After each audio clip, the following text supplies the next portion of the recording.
Want to record your favorite shows in stunning 4K quality on YouTube TV? Then, you'll need the 4K Plus add-on and a compatible device. In this tutorial, I'll guide you step by step. But first, like this video, subscribe, and hit the bell so you never miss a tutorial. Step 1. Subscribe to 4K Plus. First, open the YouTube TV app on your device or go to the YouTube TV website. Then, sign into your account. Now, click on your profile picture and go to Settings. From there, select Membership and find 4K Plus. Once you see it, click Add, follow the steps, and confirm your subscription. Step 2. Make sure your device supports 4K. Now that you have 4K Plus, let's make sure your device can handle 4K streaming.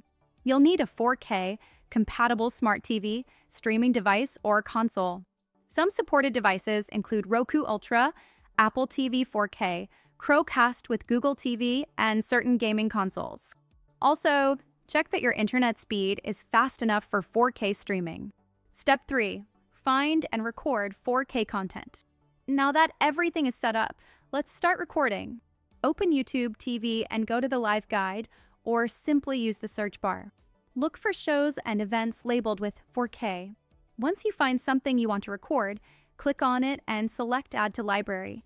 From now on, YouTube TV will automatically record it in 4K as long as a 4K version is available. Step 4. Watch your 4K recordings. Finally, to watch your recorded content, go to the Library section in YouTube TV. Find the show you recorded and press play. If 4K is available, it will stream in the highest quality. And that's it. Now you can enjoy your favorite content in crystal clear 4K. If this guide helped you, don't forget to like this video and subscribe for more YouTube TV tips. Rocket Television.